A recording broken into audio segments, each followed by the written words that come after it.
Coming up on this episode, author M.A. Wardell brings us holiday romance with Mistletoe and Mishigas.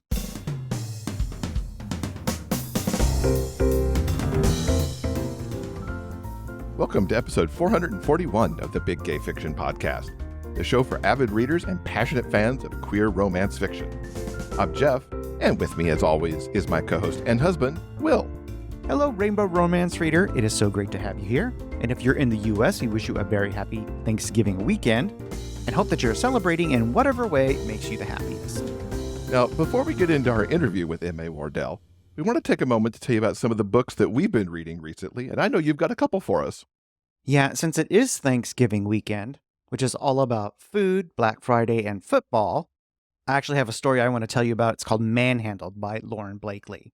This one features football player Luke and baseball player Tanner, and they are the very best of friends. At a charity event that Luke is emceeing, he places the winning bid on Tanner. Their date night gets extra spicy when they finally give in to their attractions. And it's supposed to be the classic one-time thing to get it out of their systems, but they cannot stop hooking up, which makes them question, when exactly does a friends with benefits scenario turn into a real-life boyfriend's situation? After a far too eventful Napa Valley wedding trip and a grand gesture while wearing a green thong, don't ask, it's a whole thing, these two finally come to the conclusion that they were meant for each other. This whole story is a very specific vibe, one that Lauren Blakely has perfected. Sports bros getting their HEAs. And reading Luke and Tanner's story, I remembered that, oh yeah, I love it when two hot dummies hook up for an entire book before realizing that, we've fallen in love. And if you like that kind of vibe as much as me, be sure to check out Manhandled. And another sexy fun read that I recently enjoyed is the latest from Silvia Violet. She is one of my longtime go-tos for when I want to read something extra smokin' hot. And for a while she's been focused on her dark mafia stories, but she recently launched a brand new Bad Boy Billionaire series, which I snatched up obviously right away. In the first book, The Billionaire's Assistant, Miles is immediately attracted to nice guy Ben, like right out of the gate. And he hires Ben to be his personal assistant, even though it's fairly obvious that Ben's unscrupulous family is using him to steal corporate secrets. They end up working well together, and their mutual attraction leads to some scorching hot times in the bedroom. And they have to figure out if that chemistry means that they're truly meant to be. Plus, there's the problem of getting Ben out of the clutches of his evil family. In this story, you've got all the delicious tension that comes from the employee boss trope. And then there's the opposites attract, alpha male nice guy dynamic, plus wealth and power and glamour. This book is so seriously damn good, and it's a really fantastic way to kick off a new series. Miles has got lots of hot friends that I cannot wait to read about. I think everyone should check out The Billionaire's Assistant.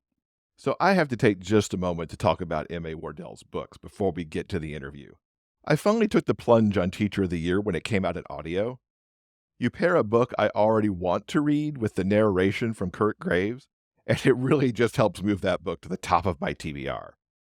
I was absolutely delighted with the story of teacher Marvin and hot dad Olin.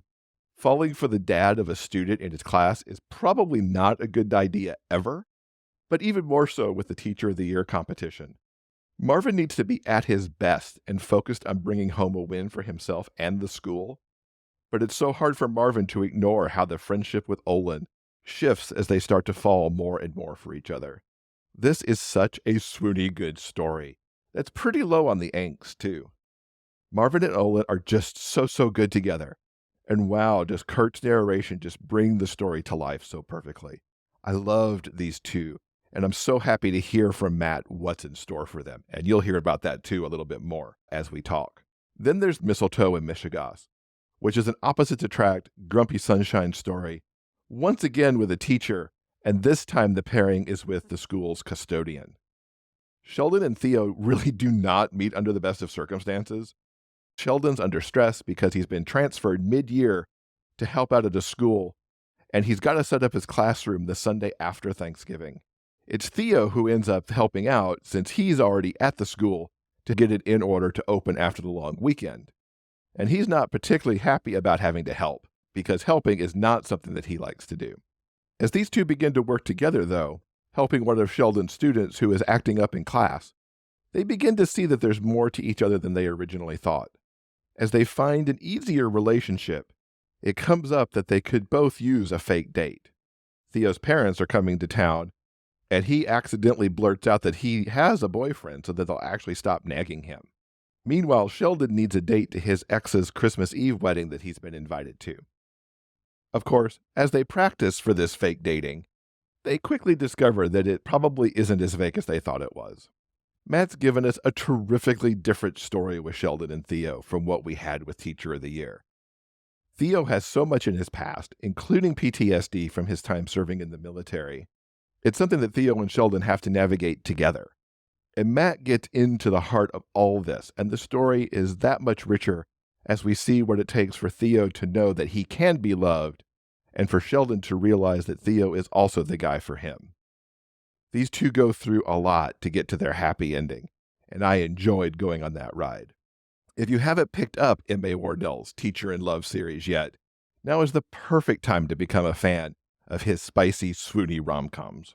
And it's probably not a surprise given how much I love these books that I really enjoyed talking to Matt. We talk about all of the things, including what inspired him to start writing and why teachers are at the center of his stories. Matt's also going all in on swag and artwork, and he shares what got him into that and what's still to come, including a little bit of breaking news about something that's coming next year. Matt, welcome to the podcast. It is so exciting to have you here.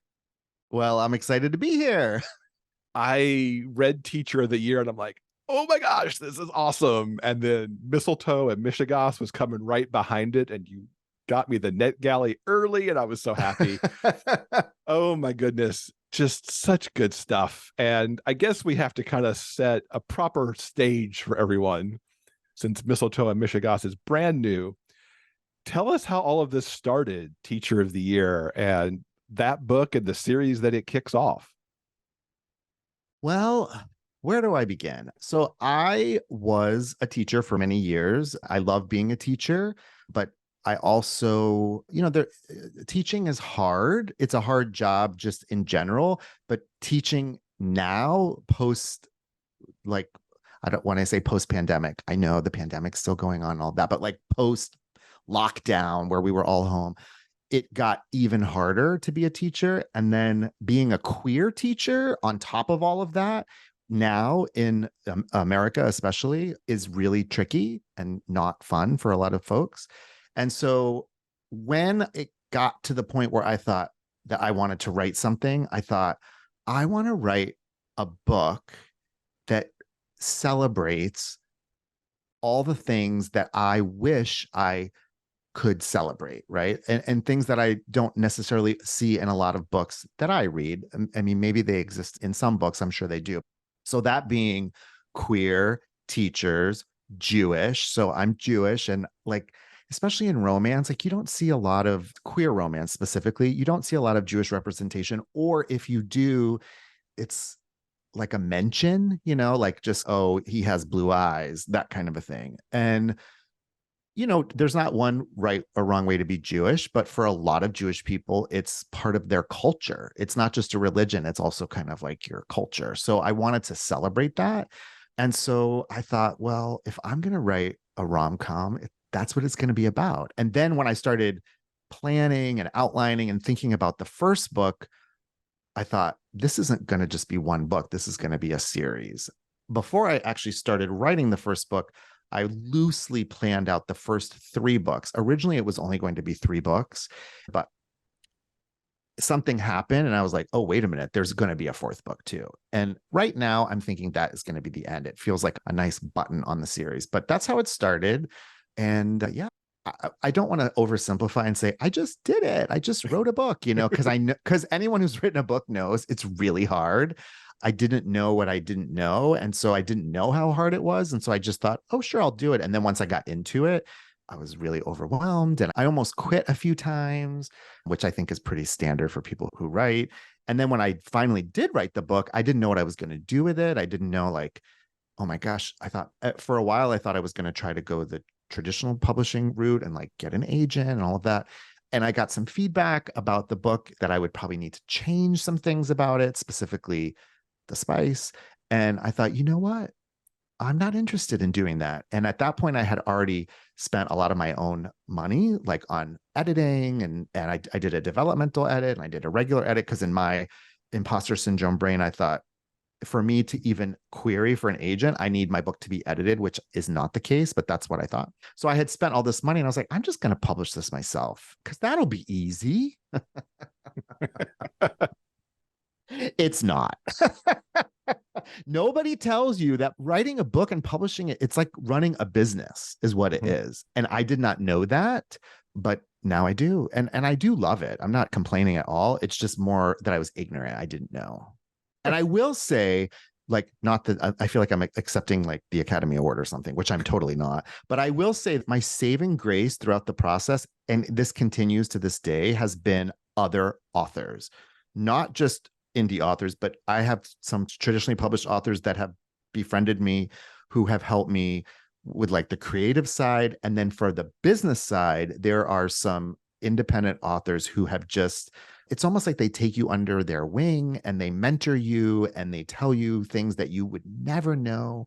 At least for me, like I would never know. And I'm so eternally grateful to them because it's changed my life because of the decisions that I've made with their guidance. And so now my hope is that I can help other people. And this is what you just do. You just help other people.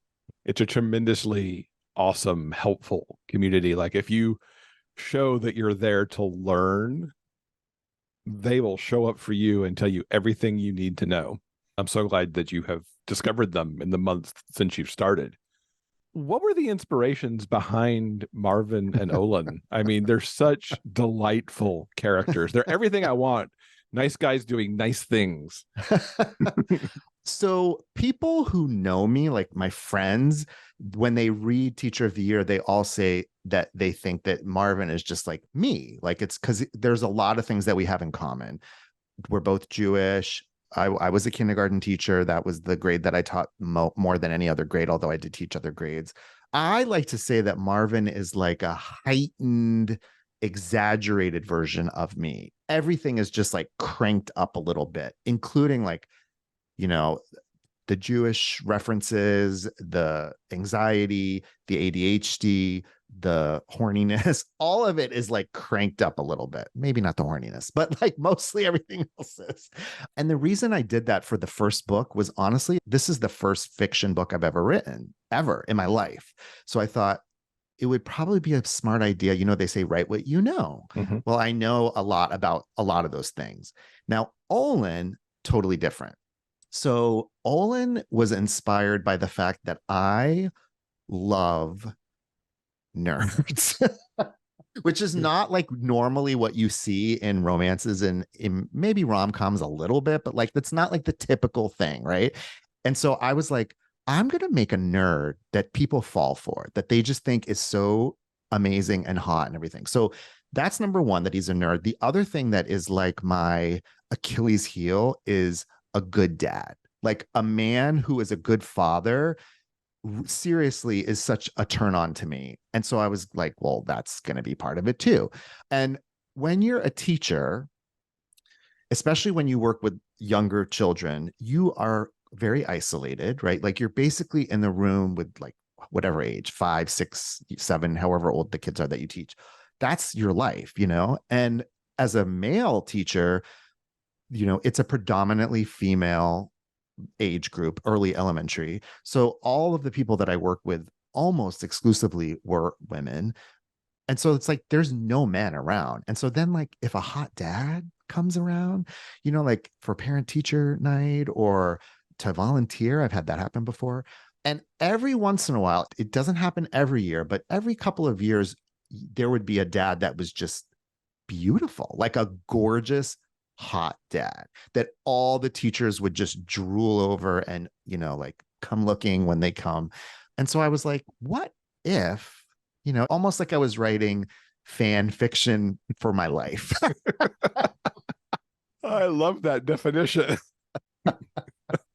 That's where Olin Stone came from. One of the things that I decided I took a lot of classes. People were always like, how did you learn how to write fiction? And I took so many classes, and I took classes with some amazing people. I don't know if you know Stephen Salvatore. I took a class with Stephen. Allison Cochran. I took a writing class with Allison. I've taken classes with other authors too, Amy Spalding, some people who are not authors, like that are well known. But I spent like probably 2 or 3 years taking classes and kind of just figuring out how I was going to do this. I'm glad you brought up the taking of the classes, though, because you talked about 2 to 3 years of taking classes. What was the thing that at some point inspired you to take those classes and decide, I want to write some fiction? So I had been reading, like I'm a big reader, and I have read mostly queer books as long as they've been around. Funny story. This is, I swear I won't go off on a tangent, but when I was young, and I won't say how old I am, but like I'm not young. So this was a long time ago. My mother had a book, and I don't know if you may have heard of it because you're a person that probably like knows every queer book that's ever been written. But there's this book called The Front Runner. Have you heard of it? Oh, yeah. Yeah. Okay. So my mother had that book. I don't know why, because she didn't have like other queer books. I think that might have been like the only one in existence at the time. And I remember as a child, like I don't remember how old I was, reading that book, and it's a gay book. It's like, and it had sex in it and everything.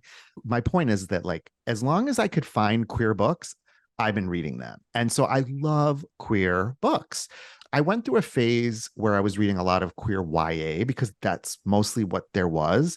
And I love YA, but I like a little spice, you know. I'm a grown up, I'm a grown man, and I like that. And I also am at a point in my life where like I don't have time to feel shame about that, because I think for a lot of gay men especially, there are some, not all gay men, but like some gay men, I've had conversations with friends about this, there's a lot of shame around sex, around talking about sex. It's like sex is something that you do that's private, right? And it is. I mean, it is for me too. Like I'm married, and I'm not like sharing my sex life with the world. But I also think that it's okay to talk about sex, and it's okay to read about sex, and it's fun to write about sex. So I kind of went through this thing with YA where I was looking for YA that had a little spice to it, and there is some, but it's like, you know, it's like barely there. I'm thinking of, I can't remember which book, but Sophie Gonzalez, who is probably one of my favorite YA authors, like her books are phenomenal. Like I've never read a Sophie Gonzalez book that I didn't adore. And there was one of them that was like a little spicy, but not really. Like it was like hinted at, I think. This is how my journey went. I think the first book that I read, which I know probably a lot of people say this, that had like a little bit of spice to it, was Red, White, and Royal Blue. Like I think that might have been the first book where there was actually sex on the page, right? And at the time when I read it, I thought, this is pretty spicy, right? Because I hadn't really read anything that spicy. And that started to push me into the world of more traditional male-male romance that is very spicy. Like I know she was on your show, Kay Sterling, who is like one of my favorites. Her books are fucking hot. When I discovered her books, I was like, what the hell is this? Like, what the hell? I was in love. And she's actually one of those authors when I was talking about that's like mentored me and helped me. She's one of them. I love her. Like, she's just a beautiful human being besides being an amazing writer. Anyway, so she was one. And the other person who I discovered whose books I love is Roan Parrish. That Garnet Run series. Oh my God. Yeah. So good. People talk about their favorite books or like comfort reads or whatever they want to, you know, people have different names for it. To me, that whole series is just perfect. Like I love it. And it's pretty spicy, you know, like those books, they're pretty explicit. However, before Kay wrote the nanny books, like before those, they're not really rom-coms. They're just more like traditional romances. And I enjoyed those. But I love a rom-com. I am a rom-com person. That's my thing. Those are the movies that I love. Like my favorite movie of the last 5 years, and I should be embarrassed to admit this, but I'm not, is Marry Me, the J-Lo movie. Did you see that? I thought that was delightful. Once you start studying the structure of rom-coms, that movie is a perfect rom-com. Like it literally just hits every beat. And J-Lo, I don't care what anyone says, can do no wrong in my book. Like she's perfect. And I thought she was great in that movie. Anyway, I love rom-coms. So I was looking for rom-coms that had the same spice as the romances. And I love Red, White, and Royal Blue. Like, I'm not shading that book at all. I love The Charm Offensive. So when I say rom-coms, I'm talking about queer rom-coms. But the queer rom-coms that I was finding, they were not that spicy. So in my brain, when I was gearing up to write, I thought, I want to write a book that's like Red, White, and Royal Blue or The Charm Offensive, but it's not going to be closed door. And the sex is going to be very explicit, but it's going to be part of the story. It's going to be part of the character development. It's going to be part of the narrative. It's not gratuitous, right? This isn't erotica. It's still a rom-com, but I'm going to make it super spicy. And so then when I wrote it, then I was like, this isn't a thing that people want, because if it were, it would exist. While I was writing this, that first nanny book came out. So then I was like, okay, I wouldn't be the only one. Like, there's at least another queer rom-com that's really, I mean, that book was really spicy. But it's rare, right? Most of them aren't. So that was my motivation. I was like, I want a rom-com where you're laughing, like it's laugh out loud funny, but then also hot. And I think I did it. And the readers seem to gobble it up.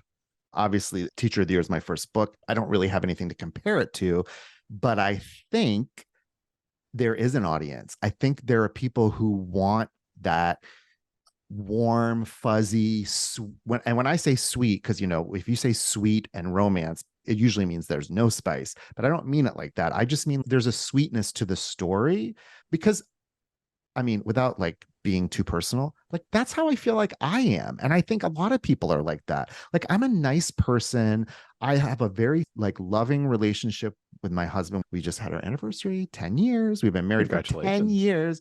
And we've been together longer than that, but that's how long we've been married. I want to show that in books, right? Like, I want to show that you can be funny and you can have fun and be sweet, but then also like, you know, get down with it.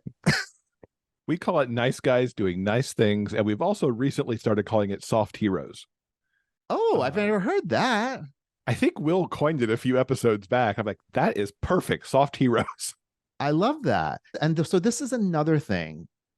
When I took the class I took with Stephen Salvatore, there was this exercise that we had to do, was like, what is your mission? When people think about you and your books, what do you want them to think, or what do you want them to identify with? Or, you know, I can't remember exactly what the wording was. And for me, part of it was also diversity. And when I say diversity, I'm not just talking about skin color, which partly a little bit I am. And this is something that also I was like, I don't want to say struggling with, but it kind of just like was like picking at me when I was doing all the reading that I was doing. In most queer romances, male, I'm talking about, most of the guys look like, and again, I'm not shading anyone, I'm just stating what I noticed. Most of the characters look like the Red, White, and Royal Blue boys, right? Like in the movie. They look like they go to the gym 10 times a week, and they look like they could be on the cover of a magazine, because those boys are on the cover of magazines. They're beautiful, right?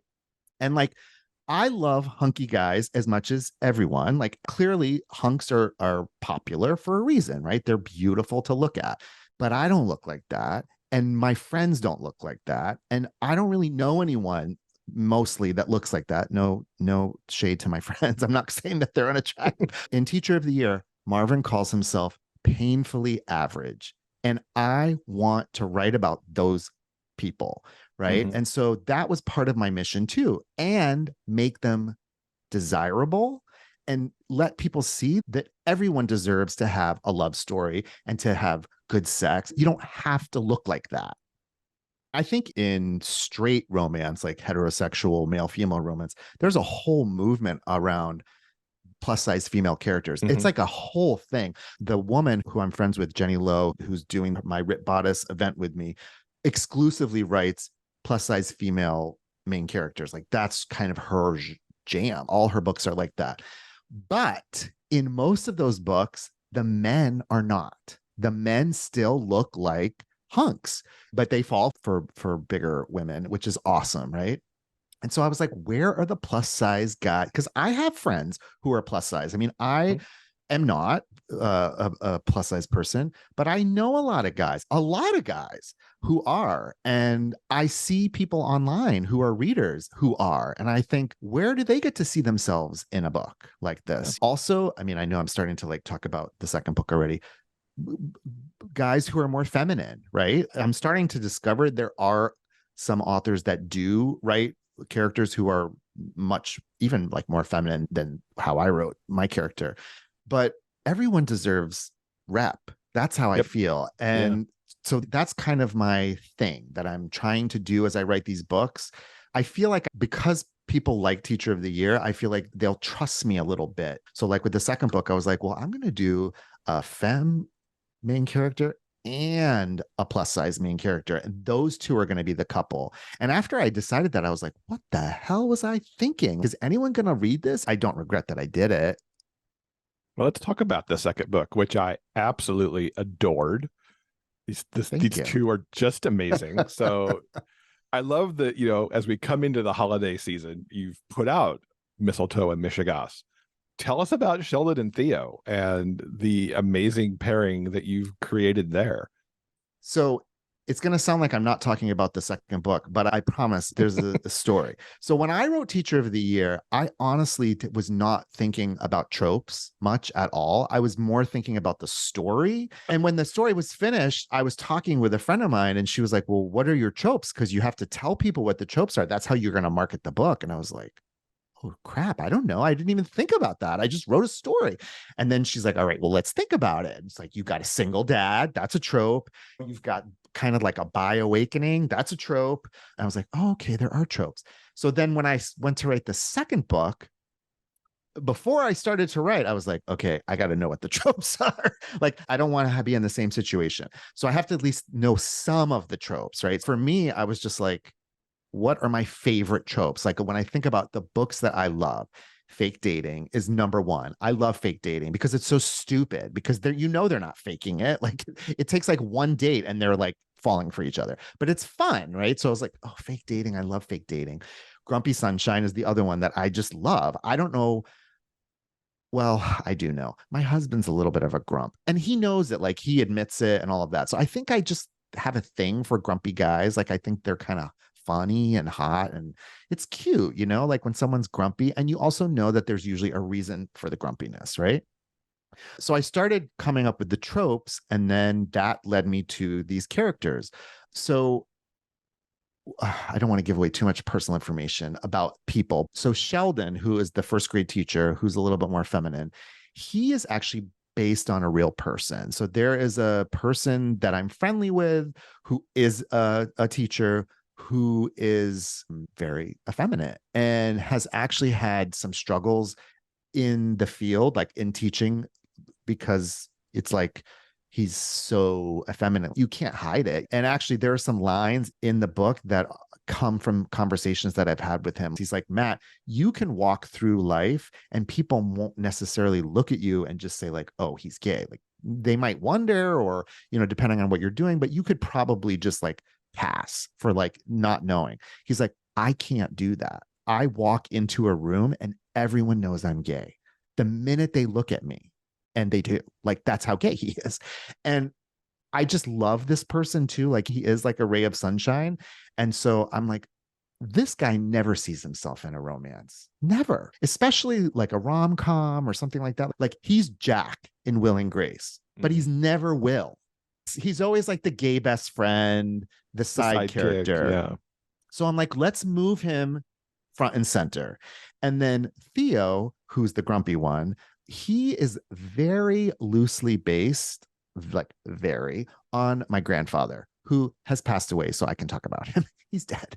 But my grandfather was a very proud veteran. And from what I know about his life and conversations with him, he came back from the war that he was in, which I believe was the Korean War, damaged. Like that damages you when you are in a war and people are being killed and people that and not to get into like a talk about veterans and politics and all that, but we don't necessarily take care of veterans the way that we should. And also, in addition, men, just for the sake of argument, I know I'm speaking in generalizations, but men generally are not people who seek out counseling and therapy when they might need it. And so that was my grandfather. And he was just kind of a grumpy guy, but there was a reason for it. That part of the book is a little bit of a tribute and a love letter to my grandfather, who was not gay at all. And also, without getting too personal, I keep saying that, and then I'm like telling you all this personal thing.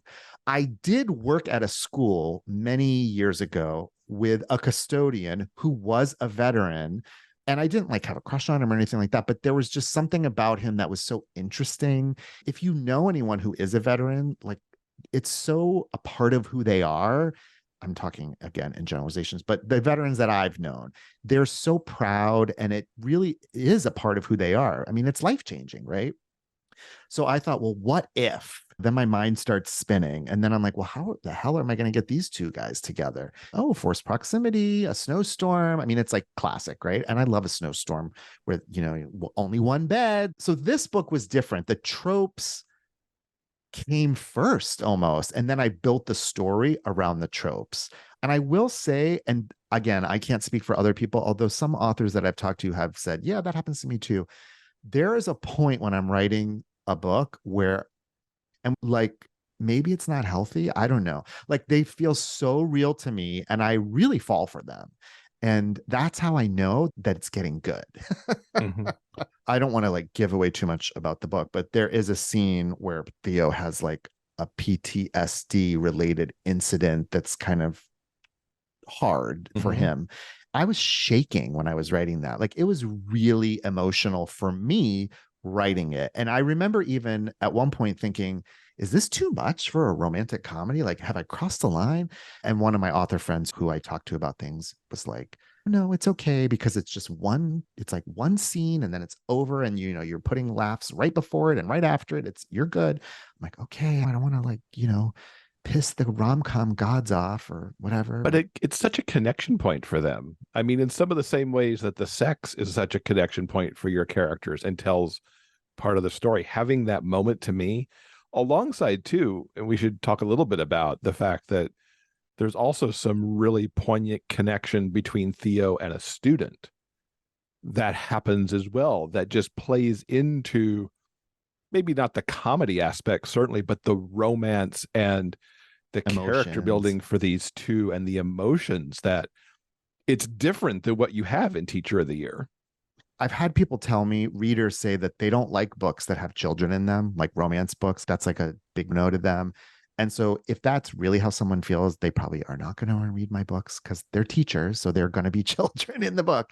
But for me, there is something so magical about, especially young children, which the kids in my books are typically like 5, 6, 7 years old. So they're pretty young. There's something magical about the connection that children make, or that the connections that they try to make. In the first book, the main child is Olin's daughter. So there's the whole like teacher-student relationship, but really it's Marvin seeing how Olin fathers his daughter. That just makes him just swoon, because it's swoony. And so with this book, I wanted to feature a student in a different way. And so the little boy, his name's Brody, who is the main student in the second book, he is a little bit different. He is a child who has some issues that we don't know what they are. And I will tell you, I've had some advanced readers who've reached out to me who've read the book early and have asked me, does he have a diagnosis? Like, what's going on? Like, what's happening with this child? And my answer to them is, I don't know. And that is purposeful, because when you're a teacher who teaches, especially preschool, kindergarten, first grade, like those first few years of school, you have kids that come in who they're not identified. You don't know if there's a diagnosis, what it is. And the reality is, you still have to do what you have to do, right? Like, you have to make it work and try your best. And so Sheldon struggles with that a little bit, because this little boy is very challenging and difficult. And he and Theo have a little bit of a connection, because they have a little bit of that like being misunderstood in common, and they kind of connect on that level. And I also wanted to, and this is like, no one's going to get this, except I'm going to tell you, so now you will. I wanted to honor the fact that in schools, there are so many people that it really is that whole idea of it takes a village. People always think like of the teacher, which obviously teachers are the ones who are doing the heavy lifting, but even people like custodians, the lunch people, all the people in the building pitch in with children. So that custodian, the real one that was the veteran that I worked with many years ago, I remember he would do things like similar things that Theo does in the book. Like he would take kids and they would help him, and he would do all these, that it was not part of his job. That's not what he was paid there to do. And so I kind of wanted to show that a little bit. And I love kids in romance when they're presented as like integral parts of the story. Like I think Kay Sterling does it brilliantly in the Nanny books. Yes. And here too. And it's different. I mean, yes, with Olin, it's his daughter. And so, you know, she's very key to the story. Here it's Brody, who's maybe not as key to the story, but also kind of is, because it shows us who Theo is a little bit more. Well, and so this is a funny story too. So when I did my developmental edit for Teacher of the Year, the person that I worked with didn't know anything about me. So at this time, I was very anonymous and secretive because I was still doing a lot of education work. And, you know, here I am writing this book with all the sex in it. And the first thing she said to me after she read my book, and we had a Zoom meeting and we were going to talk about it, she's like, I've never read a book that's like partially set in an elementary school, like a queer romance.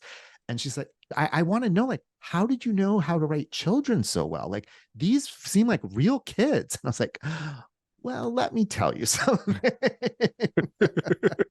I know children pretty well. So we've got a question from a member of our Patreon community. And this comes from Sarah. And she asks, what memorable Mishigas have you gotten up to trying to attract someone's attention? And then she adds the fact that you and I both have to answer this question, but I'm going to give it to you first. Well, okay. So as I said, I've been married for 10 years. So it's been a long time since I've tried to get anyone's attention, like romantically. And so I hope this isn't a cop-out, but like I'm one of those people that is a little bit, actually, now that I'm thinking about it, Marvin is like this too. So I think I gave this to Marvin from me. A little clueless about someone who is interested. I'm the one that has no idea that he's being flirted with. And then everyone's like, oh my God, he's flirting with you. I'm like, no, he's not. Yes, and he actually was. So like, I don't know, but I don't want to like not give an answer. So I'm going to tell you something that my husband did to get my attention. This was like so many years ago, and he won't be mad that I'm sharing this story. So when I met my husband, he was working at a gay and lesbian health center. He was like the head of computers or something like that. He's a computer nerd. Again, I love nerds. I was a volunteer because I thought that would be a cool way to meet people, is to like volunteer instead of, you know, just going to bars and things like that. This was like before apps, like that was not an option to meet someone. So I was volunteering and we were like working together, and I definitely thought he was cute, but I also was like, yeah, whatever. Like we're volunteering and it's like probably not appropriate. He was kind of like my, not supervisor because I didn't work there, but he was definitely like leading me or whatever you want to say. And so one day we were there working, and I don't remember how it came about, but we were talking about tattoos. Like, do you have any tattoos? You know, people do that when you're like getting to know someone or whatever. And he was like, yeah, I do have a tattoo. Do you want to see it? That's what he said. And so, of course, I was like, sure. It was like on this part of his arm, his upper shoulder, like right up at the top here. Now, what he could have done is just like lifted his shirt and it would have been right here, but that's not what he did. He took his shirt off. His whole shirt. Again, I didn't do it, but he did it. But I still tease him about that. And that was a long time ago. That was actually probably the first time I was like, okay, I think I then like went and said to a friend, told the story. And my friend was like, he's totally flirting with you. So you and I are kind of the same here, because I'm very clueless. Like, yeah, when Will started, you know, pursuing me, because he was the one who pursued, I was oblivious to like what was happening there. And there were friends who were like, this is kind of happening. And then he finally just asked me out to like bypass the rest of it. And we were pre-apps too. Like 2025 will be 30 years. That's how Oh, far wow. along we are. We used to have this thing, and it was primarily me that did it because I had no flirt game. But if like we were having like dinner somewhere or something, there could be a little throwing of napkins back and forth to each other because that was my weird flirt thing that was happening. That's very Vincent, by the way, like having some napkin play. We're going to make that a kink now. Jeez. And we still joke about it to this day, occasionally, just by randomly throwing napkins at each other. But still, I mean, it's like, that's about as much Mishigas as I probably had because I had zero game. Yeah, I really don't either. I just am me. And then if someone thinks I'm cute, then I'm not really aware. And that has happened to me even like since I've been married, like where someone has been maybe flirty or whatever, and I'm like clueless. And then it gets to a point where I'm like, oh, ooh, I didn't realize, and now I do, and it's not good. So there you go, Sarah. I hope you enjoyed that. In itself, a bit of Mishigas between the two of us here. So since this is a holiday story, and this episode is going to be coming out at the end of November towards Thanksgiving week, we're still a little bit away from when Hanukkah starts this year. But can you tell us a little bit about what your Hanukkah traditions are? Well, so my husband is not Jewish. And so when we moved in together and started living together, it was like we were melding, like Christmas and Hanukkah and Easter and Passover, like all the different holidays. And so I like it because I probably shouldn't say this, but I'm going to say it anyway. Like as a little Jewish boy who like usually like the only Jewish kid at my school, I didn't go to like a Hebrew school, a Jewish community school or anything like that. I was always envious of Christmas. So now I'm like, oh my gosh, we can have a tree and stockings, like all the things I never had my whole life. And like one of my favorite things, which is not Hanukkah, but Christmas, is my husband's mother. I don't know, maybe a lot of people do this. I think they do. Bakes like all these Christmas cookies and like every year sends us a box of cookies. And we have our own little tradition where what we do, this is horrible and it sounds really unhealthy, but I don't care. This is what we do. We open the box and we eat the whole box so that like we get rid of it. I support that idea of eating all the cookies. Like, let's just eat them all now and just like, maybe be sick, but then they're gone. Right. So that's one of the things we do. But, we light the menorah, which I love lighting the menorah. Hanukkah is really like the festival of lights. The thing about Hanukkah that not everybody knows, like depending on how much you know about Judaism, it's really not a big holiday for Jewish people. What's big about it is that it happens at the same time as Christmas. So it's like kind of swept up in that, which is the big holiday for Christians. But Hanukkah is like not that big of a deal. It's like not even like top 3 holidays. So, we light the menorah and we say the little prayers. And my husband is really like, he wants to know about Judaism. He's like really interested in it. When we got married, we had a chuppah and we broke the glass and we signed the marriage contract and we did like a lot of the Jewish traditions. It's like kind of uneventful. Like they do way more in the book than I do in my life. Like they have like a dreidel tradition where they like play this like cutthroat game of dreidel, which I don't know. I just made that up because I thought it sounded fun. Dreidel is like more for children, right? Like, I mean, most adults aren't going to sit around and play dreidel, although you could. I mean, it is a fun game. I love the cutthroat thing because that was the very first time I'd ever even at all had the concept of that there could be cutthroat dreidel. It's a game that you can win or not win. So depending on, how competitive you are. And I just thought it would be fun to make it a little bit, competitive. It was hilarious. I loved it. Do you have a favorite scene as people are reading Mistletoe and Mishigas so they can go, oh, here's Matt's favorite scene right here? And can you give a favorite scene without necessarily spoiling the book? I guess might also be the same thing. Yeah, let me think. Well, so this is something that's interesting. Like now that this is my second book, I'm not really answering your question, but kind of answering it. What I've discovered is that when the book is out and people start reading it, there's always a scene, like one scene that everybody else it's like the scene that they all talk about. And it's one of the sex scenes obviously in both books. But like in the first book, it's the scene that happens in that printer closet after the parent teacher conference. That's the scene that everybody talks about. And I remember when I was writing it, like, I mean, I love that scene, don't get me wrong, but I didn't think like, oh, this is the thing that everyone's going to talk about. And it is. And in the second book, without like giving too much away, it's the first scene where they're intimate. They don't really actually even touch each other. They just are intimate in the same room. But like, if you know what I mean, I almost didn't even write that because I was like, I don't know, are people going to go for this? And that's the scene everybody talks about. And there's a lot of other sex scenes in the book. So what I'm learning is that I don't know what people are going to find, super hot, or like what's the thing that's going to be like the lightning rod in the book, so that I just write the book and then let it kind of reveal itself.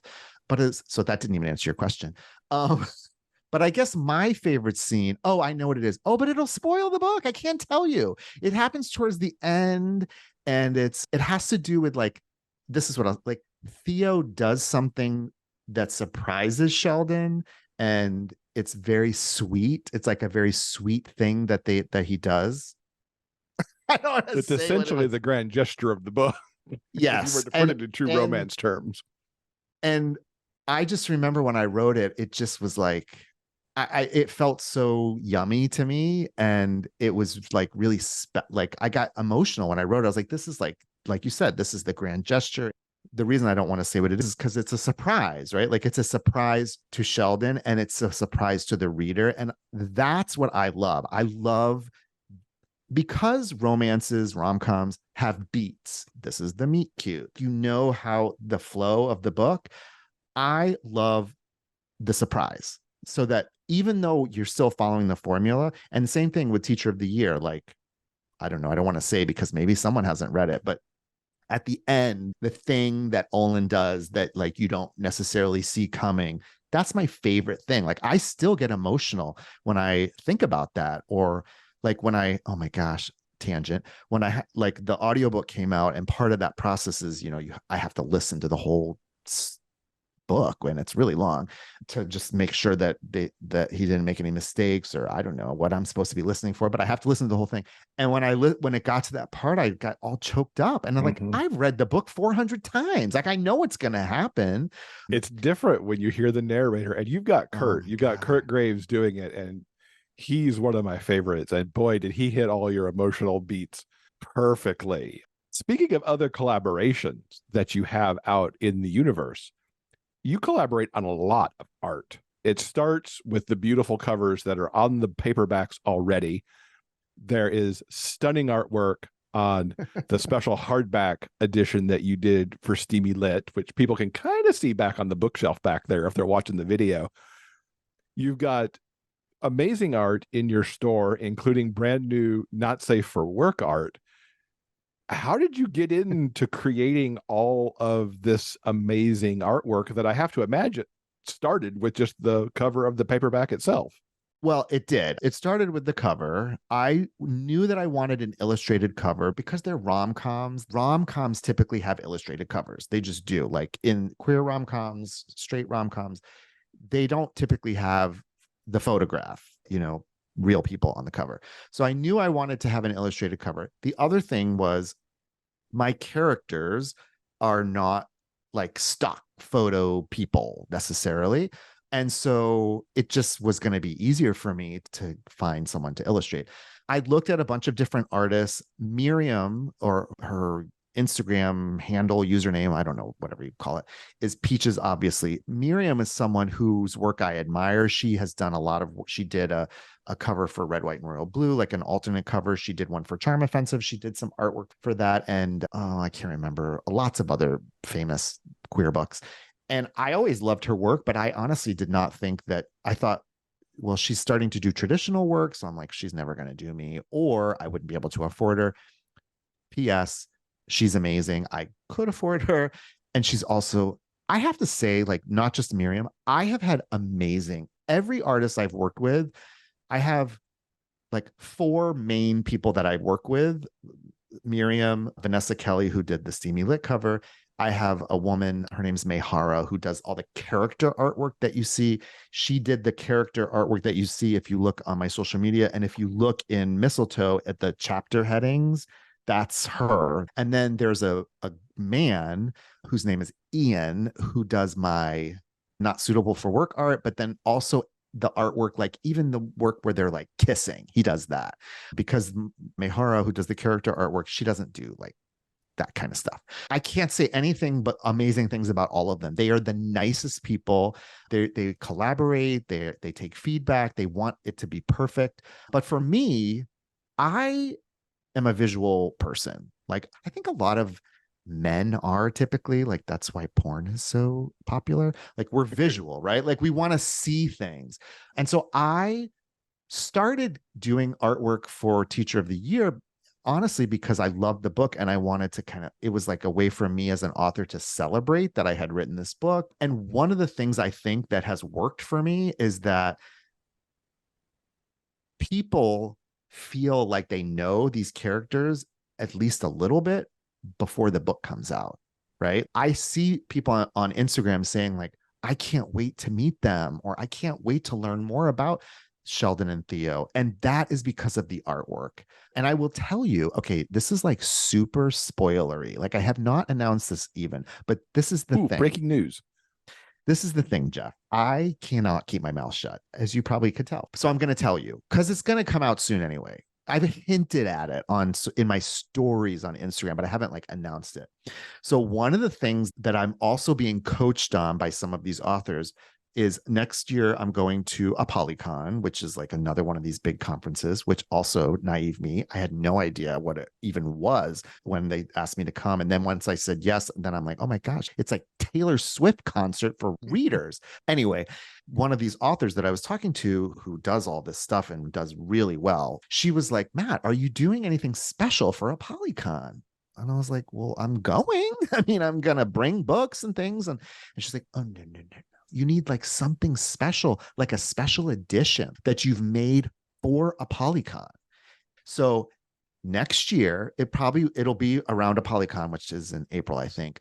There's going to be a special, I don't know. I think I'm going to call it like a special spicy edition. I don't know. Maybe I've made that up of both books, like a set that are going to have new covers. I have this amazing artist that I'm trying to find like queer artists because I don't know. I just like the idea of that they're queer. So this person is a queer trans artist whose work is amazing. And he's doing these brand new covers, which I've seen the concepts for, and they're fantastic. The covers are not spicy, but then all this spicy art. So you'll read the chapter of whatever the scene is, and then at the end of the chapter, it'll have the artwork. Oh, and, nice. Yeah. And I've gotten 3 pieces already, and it's really good. Book your trips to Polycon now. But I'm also going to sell it on my website. So if you want to get it at a Polycon, you can order it and I will have it there and I will sign it and all of that. But if you can't come to a Polycon or you weren't able to buy a ticket, I will also sell it on my website and I will sign it. It's going to come with like special swag and stickers, like, because it's me. Like I love swag. Because as a reader, I love that stuff. Like I love when a book comes with art or stickers. So it's going to come with all that. But the spicy art, oh my gosh. This guy, Ian, is so good. I will just send him a little bit of the scene from the book. And I'm like, do you need any help? And he's like, nope. And then he sends me a sketch and it's literally what I pictured in my head. So you've got 2 more books coming in Teacher of the Year. You've teased about them a little bit here. You've teased them a little bit on your social media, but here's your moment. Tell us what we're going to get there that you're comfortable sharing here in November of 2023. So I'm actually writing the 3rd book right now. Like that's kind of what I'm doing when I spend my writing time is I'm drafting book 3. Book 3 is about Vincent, who is the napkin guy from Teacher of the Year, who goes on that date with Marvin towards the beginning of the book, who has like borderline crippling OCD, which you can kind of get from the book. And then Kent, who is the principal in the 2nd book, which, it's just coming out. So maybe people haven't read it. I like Kent a lot. So I'm glad he's getting a story. Yeah, he's getting a love story. He's bi, but he's like never really had a relationship with a man. He was married to a woman for a long time. And with him, I want it to be really clear that it's not bi awakening. Like he's like known that he's bisexual since he was a teenager. He just happened to be married to a woman. And that comes from, I have a lot of friends, they're mostly women who are bi, but they're in straight relationships and that whole like bi erasure thing that happens. So I kind of wanted to touch on that a little bit. So that's how I'm doing it. So that's the third book. And then the fourth book is called Husband of the Year, which is going to be Marvin and Olin's wedding. Oh, I'm so happy you're doing that. I will say, because everyone's like, oh, that's the reaction. Everyone's like, oh, I can't wait to do that. I'm like, but wait a minute. It's Marvin getting married. So whatever you think, like how you think it's going to be, it's not going to be. But I will say, unlike some other books that came out that had the word husband in the title, my guys are going to get married. It just may not be how you think, but they will get married. And I'll tell you, so the original plan was to only have the 3 books, like that was it. And when Steamy Lit asked me to do the special edition, they asked if I would write a bonus chapter, which I did. And I don't want to spoil too much, but it's pretty obvious because I just said it. The bonus chapter is the proposal. That's what happens in the bonus chapter. And when I wrote that, it just kind of happened. And in my head, I thought, I would love to write a book about them getting married. Like I started thinking, like, what would that look like? And oh, you're probably going to think this is going to happen, but then this is going to happen. And the other thing, tangent, one of the things that has been one of the criticisms of Teacher of the Year is that it's a single point of view story. And a lot of people have said like they didn't get Olin's point of view and they wish they had more of Olin's point of view. Personally, this is just a personal decision. Like for me as a person and as an author, I don't feel comfortable writing first person point of view of a Black man. Like I don't think that's something that I should be doing. So that's the number one reason why I didn't write his point of view. But I want to give more of his point of view. It's not going to be dual point of view, but you're going to get a lot more of his point of view. I don't know if that makes sense, but I want to tell more of his story because there's hints of it in Teacher of the Year about his childhood and about his family. His family is going to come front and center and is going to be the thing that kind of is the force that kind of changes how things play out in that book. I can't wait. Are we going to get both of these in 2024, do you think? Or no? So the other thing that I've decided, I don't know, maybe I'm nuts. I don't know. But I have decided that it's partly marketing, but then it's also partly for my sanity. I cannot be one of those indie authors that puts out like, Kay, I don't know how much she maybe told you about this, but like, I couldn't do what she does. Like she's a machine, the way that she writes. That's not how I work. Like I have a very slow process and it takes me, probably I can draft a book in 4 to 6 weeks, which is quick, I know, but that's a draft that is like not very good. And then it takes me weeks and weeks of revision. I like having a developmental edit, which a lot of people don't do. It takes time. It adds like at least a month to the process. So I have decided that I'm going to slow down. Like the reason you're getting Mistletoe so soon after Teacher of the Year is because Teacher of the Year was my first book and I had written it. You know what I mean? The schedule was backed up. So Mistletoe comes out in October of 2023. And then Napkins, which is the third book, is June of next year. So it's like a good 8 months. And then Husband of the Year is going to be February of 2025 is the way that I've planned it. So I'm giving myself a good 8 months. And again, not every indie author does this. I do think that there's a lot of value in having a couple of months before the actual release date for advanced readers. I just do. I think it helps build excitement. It helps market the book. And that you have to build that into the schedule, right? So when people are like, oh my gosh, 8 months, well, advanced copies will be, it's more like 5 or 6 months. Everybody's got to find their own pace. Yeah. I mean, Kay's schedule is amazing and certainly not one I'd ever be able to maintain. Not ever. And creatively, my brain just doesn't work like that. I can write about 3,000 words in a day is about my max. And so, that's not that much. And it will honestly, like today, it took me like most of the day to write 3,000 words because I have ADHD. And so, like, I'm looking things up and I'm researching things. And oh, someone messaged me on Instagram. And oh, now I'm hungry. And oh, look, the cat wants to be pet. And I don't know. So we love recommendations, of course, here on the show. What are you reading these days that the listeners should be checking out? So I'm listening to the audiobook of Dominic Lim, who I was lucky enough to meet in person at Steamy Lit and is just like one of my new favorite people. If you don't follow Dominic, you should look him up on Instagram. He's just sweet and handsome. Not that it matters. I know it doesn't matter that what he looks like, but he is handsome. But his book is called All the Right Notes. Okay. I was about to say All the Right Moves. I'm like, that's not it. Oh, there it is. Okay. So the audiobook, I have the audiobook and it's fantastic. It's got like music and the person who is the narrator is a Broadway actor. He's phenomenal. So I'm listening to that. I have this book. I have not started reading it, but I am like really excited to read it. I'm going to show it to you. It's called I'm Kinda Chubby and I'm Your Hero. Okay, like how cool is that title? That's a great title. It's a graphic novel and it's, a chubby main character, which is like after writing Theo, like I'm like looking for that more. Like I was like, oh my God, this is something I wish was represented more. There's another book that I bought but has not come yet called The Charmer by Riley Hart, I believe. I love Riley Hart. I haven't read that book yet, but Riley's it just amazing. Came out. Like I think it came out like a week ago, and I think it's a part of a series which I have not read.